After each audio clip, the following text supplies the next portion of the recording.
Praise lord. మన ప్రభువైన యేసుక్రీస్తు నామములో మీ అందరూ కూడా నా యొక్క వందనాలు చెల్లిస్తున్నాను. ఈ యొక్క వారం కూడా దేవుని యొక్క వాక్యాన్ని మనం చూసుకుందాం. దీని యొక్క పరిశుద్ధ గ్రంథం నుంచి జకరియా గ్రంథము 1వ అధ్యాయము 3వ వచనం చూసుకుందాం. జకరియా గ్రంథము 1వ అధ్యాయము 3వ వచనం. కాబట్టి నీవు వారితో ఇట్లనుము, సైన్యములకు అధిపతిగా యెహోవా సెలవిచ్చున్నది ఏమనగా, మీరు నా తట్టు తిరిగేడెలా నేను మీ తట్టు తిరుగుదునని సైన్యములకు అధిపతియగు యెహోవా సెలవిచ్చుచున్నాడు. ఇదే సైన్యములకు అధిపతియగు యెహోవా వాక్కు. ప్రార్థన చేసుకుందాం. స్తోత్రం ప్రభువా, యేసు ప్రభువా, నీకు వందనాలు తండ్రి. యేసయ్యా, నీ వాక్యంలోకి వెళ్తుండగా నీ వాక్యంతో మాతో మాట్లాడండి. నీ వాక్యాన్ని ధ్యానిస్తుండగా మా అందరి మాటలు, మా అందరి హృదయ ధ్యానములు నీ దృష్టికి అంగీకరణ సహాయం చేయండి ప్రభువా. నీ వాక్యం ద్వారా మన ప్రతి ఒక్కరితో మీరు మాట్లాడి బలపరిచి ఆదరించి అభిషేకించి మీరే మహిమ ఘనత ప్రభావాలు పొందుకోవలసిందిగా యేసుక్రీస్తును ప్రార్థన చేస్తున్నాము. ఆమేన్. హల్లెలూయా. కదా, జకరియా భక్తుడు దేవుడు మాట్లాడుతున్నాడు. యెహోవా సెలవిచ్చినది ఏమనగా, సైన్యములకు అధిపతి యెహోవా సెలవిచ్చినది ఏమనగా, ఏం చెప్తున్నాడంటే, నీవు వారితో ఇట్లను, వారికి మాట చెప్పమన్నాడు.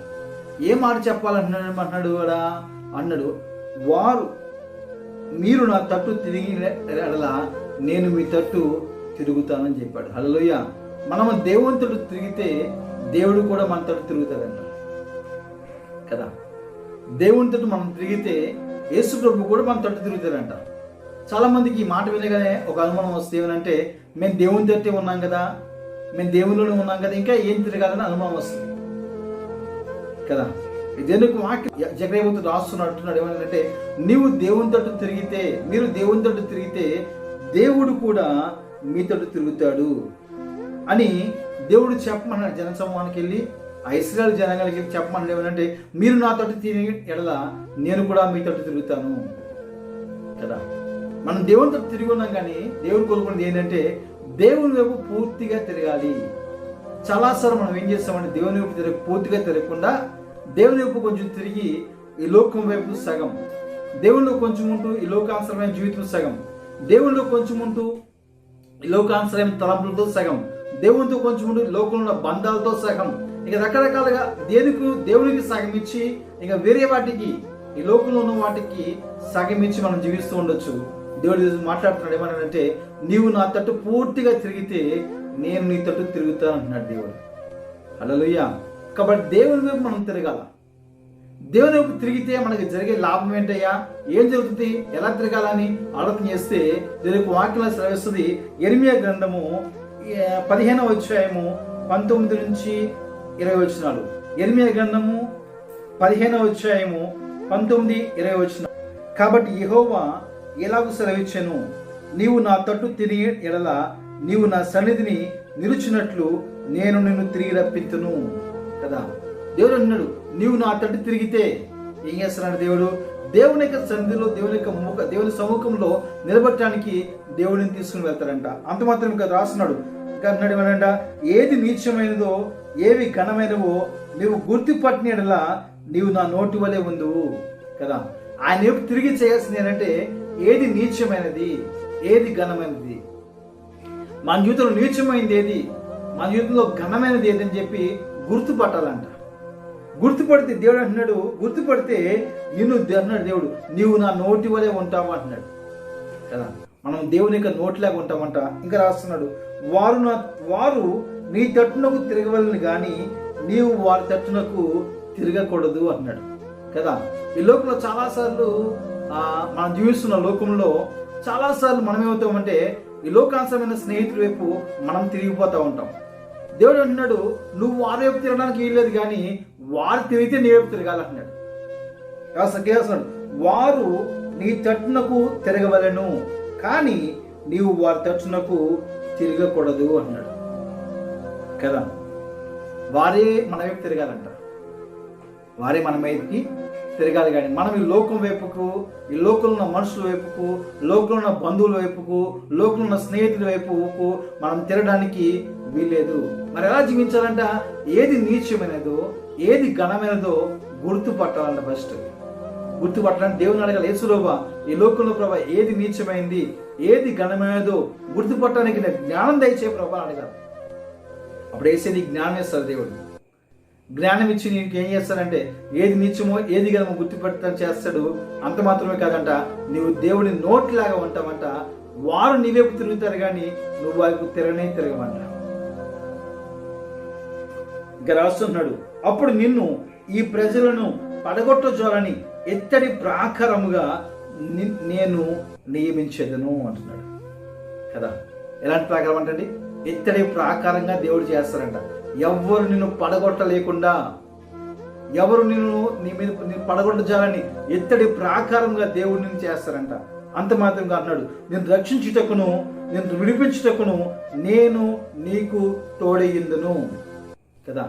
దేవుడు ఏం చేస్తారంట, రక్షించడానికి నేను విడిపించడానికి దేవుడు నీకు తోడుగా ఉంటాడంట కదా.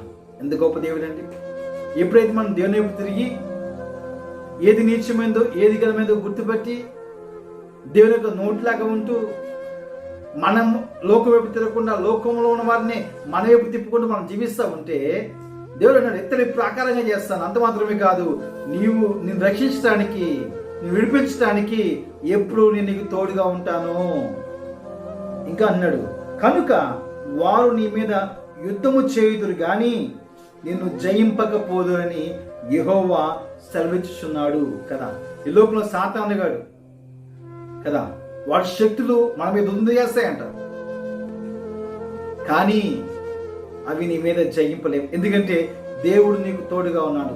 నేను రక్షించడానికి తోడుగా ఉన్నాడు, నేను విడిపించడానికి తోడుగా ఉన్నాడు, నీకు విజయం ఇవ్వడానికి దేవుడు నీకు తోడుగా ఉన్నాడు. కాబట్టి వారు నీ మీద జయింపలేరని యెహోవా సెలవిస్తున్నాడు. దుష్టుల చేతిలో నుండి నిన్ను విడిపించదను, బలాత్కారుల చేతిలో నుండి నిన్ను విమోచించదని దేవుడు వాగ్దానం చేస్తున్నాడు. ఎప్పుడైతే నువ్వు దేవుని యొక్క ఆయన వైపు తిరిగి అలా జీవిస్తూ ఉంటావు అన్నాడు, దుష్టుల చేతిలో నుంచి నేను విడిపిస్తాను, బలాత్కారుల చేతిలో నుంచి నేను విమోచిస్తాను అంటున్నాడు కదా. ఎంత గొప్ప దేవుడు అండి మన దేవుడు. నువ్వు ఇలా చేస్తే నేను చేస్తానని చెప్తున్నాడు దేవుడు, వాగ్దానం చేస్తున్నాడు దేవుడు. నువ్వు నా వైపు తిరిగితే, పూర్తిగా నా మీద ఆధారపడి నా వైపు తిరిగి నువ్వు జీవిస్తే నీ జీవితంలో ఏదేది చేస్తానని చెప్తున్నాడు దేవుడు. క్లియర్ చేస్తాడు ఖచ్చితంగా. ఎందుకంటే వాగ్దానం చేస్తున్నవాడు నమ్మతగిన వాడు, మాట తప్పని వాడేనా, నమ్మదగిన వాడేనా. మనుషులైతే క్షణక్షణానికి మాటలు మార్చేస్తూ ఉంటారు. ఈ రోజున మాట రేపు ఉండదు. మనుషులు క్షణక్షణం మాట మారిపోతూ ఉంటారు, కానీ మన దేవుడు మాట తప్పని వాడైనా, ఆయన సజీవుడైనా, ఆయన వాగ్దానం చేస్తున్నవాడు, నమ్మదగిన వాడు, మాటకిచ్చి నెరవేర్చేవాడైనా అన్నాడు. నా వైపు తిరిగితే నేను ఈ దిశలో ఇలా చేస్తాను. ఏం చేస్తా అన్నాడు దేవుడు. తన నోటిగా ఉంచుకుంటాడంట, ఇత్తడి ప్రాకారంగా చేస్తారంట, నీకు తోడుగా ఉండి రక్షించి నేను విడిపిస్తారంట. ఎవడు నీ సైతాన్ శక్తి, ఏ సైతాన్ వచ్చి నీ మీద యుద్ధం చేసినా సరే అది నీ మీద జయింపలేదు, నీకే జయం వస్తుంది. దుష్టుల చేతుల నుండి, బలాత్కారుల చేతుల నుంచి దేవుడు నేను విడిపిస్తాను వాగ్దానం చేస్తున్నాడు. కానీ ఆ వాగ్దానం నువ్వు పొందుకోవాలంటే దేవుని వైపు నువ్వు తిరగాలి. దేవుని వైపు తిరిగి ఏది నీచమైనదో ఏది ఘనమైనదో నువ్వు గుర్తుపట్టాలి. అప్పుడు దేవుడు నిన్ను ఆశీర్వదిస్తాడు, దేవుడు నిన్ను దీవిస్తాడు, ఆయన వాగ్దానాన్ని నీ జీవితంలో నెరవేరుస్తాడు దేవుడు కదా. కాబట్టి దేవుడు వాగ్దానం చేస్తున్నాడు ఈరోజు. ఆ వాగ్దానం నీ జీవితంలో పొందుకోవాలంటే దేవునికి వాక్యానుసారంగా నువ్వు జీవించాలి. నువ్వు చేస్తే నేను చేస్తా చెప్తున్నాడు దేవుడు. అంత మాత్రమే కాదు, యెషయా గ్రంథము 55వ అధ్యాయము 6-7 వచనాల్లో చూస్తే, యెషయా గ్రంథము 55వ అధ్యాయము 6-7 వచనాలు చూస్తే, ఆయన మన వైపు తిరిగితే, ఇప్పుడు మన వైపు తిరిగితే చూసాం, ఇప్పుడు ఆయన మన వైపు తిరిగితే జరిగే లాభం ఏంటి రాస్తున్నాడు. యెషయా గ్రంథము 55వ అధ్యాయము 6-7 వచనాలు. యెహోవా మీకు దొరుకు కాలమందు ఆయనను వెదుకుడి, ఆయన సమీపముగా ఉండగానే ఆయనను వేడుకొనుడి. భక్తిహీనులు తమ మార్గాన్ని విడువలను, దుష్టులు తమ తలంపులను మానవలను. వారు యెహోవా వైపు తిరిగిన యెడల ఆయన వారి యందు జాలిపడును. వారు మన దేవుని వైపు తిరిగిన యెడల ఆయన బహుగా క్షమించును అంటున్నాడు. యెహోవా వైపు తిరిగితే, దేవుని వైపు తిరిగితే ఏం చేస్తారంట? ఆయన మన మీద జాలి పడతాడంటండి. ఆయన యొక్క జాలి, ఆయన కరుణను పొందుకోవాలంటే ఆయన వైపు మనం తిరగాల అన్నాడు. దేవుని వైపు తిరిగితే, నువ్వు యెహోవా వైపు తిరిగినలా ఆయన మీద జాలి పడతాడు. నువ్వు దేవుని వైపు తిరిగినలా ఆయన నిన్ను బహుగా క్షమిస్తాడంట. అంత గొప్ప దేవుణ్ణి మనం కలిగి ఉన్నాము. కాబట్టి ఈ రోజు నుంచి సరే దేవుని వైపు మనం తిరుగుదాం. ఈ లోకాన్ని విడిచిపెడదాం. లోకంలో ఉన్న బంధకాలు విడిచిపెడదాం. దేవుని మీద పూర్తిగా డిపెండ్ అవుదాం. దేవునికి నీకు మధ్యన ఒక మంచి సంబంధాన్ని, ఒక సత్సంబంధం, ఒక మంచి సహవాసాన్ని ఏర్పాటు చేసుకుని దేవునితో వైపు తిరిగి నువ్వు ఆయన చెప్పినట్టుగా ఏది నిత్యమైనదో, ఏది ఘనమైనదో చేస్తూ ఉంటున్నాడు. నేను చూసి దేవుడు జాలి పడతాడంట. జాలి పడితే జరిగే కారణం ఏంటి తెలుసా అండి?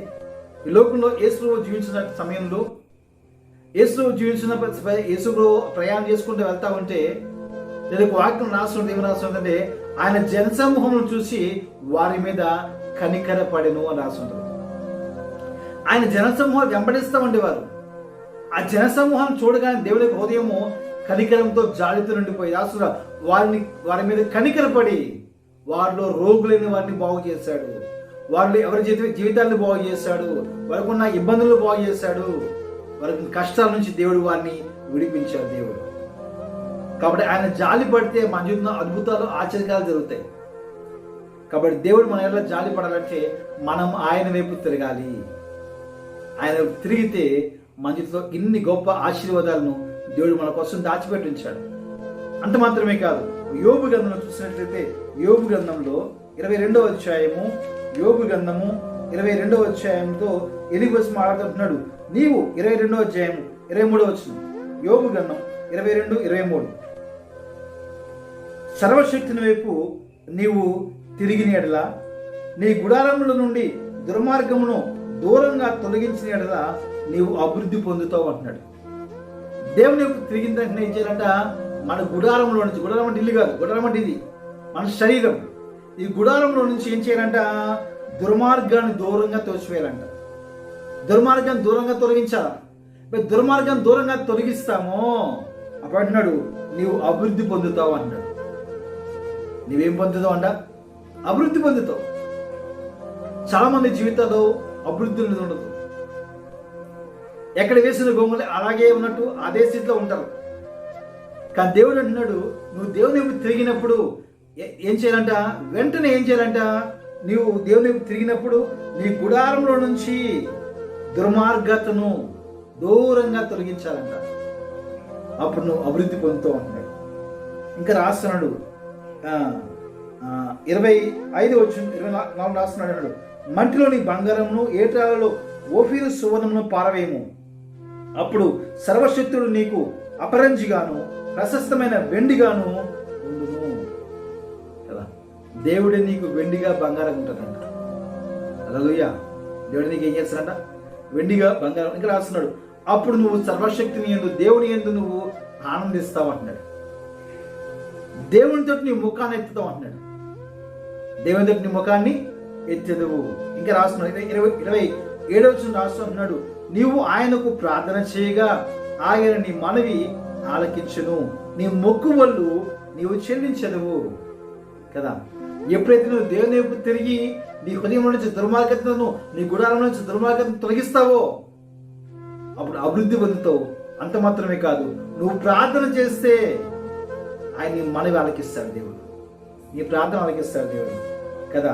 ఇంకా 28వ వచనం, మరియు నీవు దేనినైనా యోచన చేయగా అది నీకు స్థిరపరచబడును. నీ ఆలోచన యావత్తు దేవుడు ఏం చేస్తున్నాడంటే స్థిరపరుస్తానని వాగ్దానం చేస్తున్నాడు.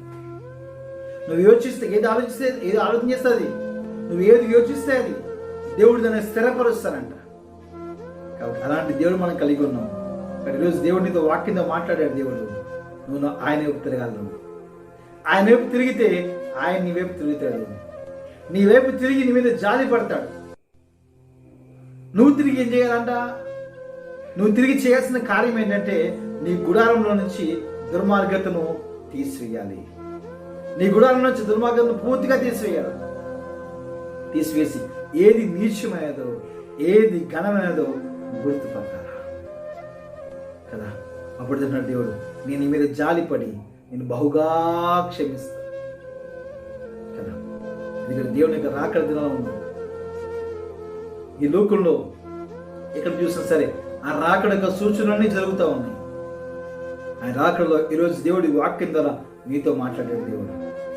ఆయన వాక్యానికి లోబడి నీ జీవితాన్ని ఆయన వైపు తిప్పుకుంటే, నువ్వు ఆయన వైపు పూర్తిగా తిరిగితే దేవుడు నిన్ను అభివృద్ధిలో తీసుకుని వస్తానని, నేను ఆశీర్వదిస్తా అని చెప్పి దేవుడికి వాగ్దానం చేస్తున్నాడు. నేను రక్షించడానికి, నిడిపించడానికి ఆయన నీకు తోడుగా ఉంటానని చెప్పి, నీతో యుద్ధం చేస్తున్న వారు సైతాన్ శక్తుల మీద నీకు విజయం ఇస్తానని చెప్పి దేవుడు వాగ్దానం చేస్తున్నాడు. కాబట్టి ఆ వాగ్దానం నీ జీవితంలో స్థిరపరచబడాలంటే ఈరోజే ఈ క్షణమైందే నువ్వు దేవుని పూర్తిగా తిరుగు. ఎప్పుడైతే దేవుని వైపు తిరుగుతావో నువ్వు, అప్పుడు యేసయ్య నీ వైపు తిరిగి నీ మీద జాలిపడి నీ జీవితంలో ఏ కష్టం ఉందో, ఏ బాధ ఉందో, ఏ సమస్య ఉందో, ఆ సమస్య, బాధ, కష్టంలో దాన్ని జయించడానికి దేవునికి శక్తిని దయచేస్తాడు దేవుడు.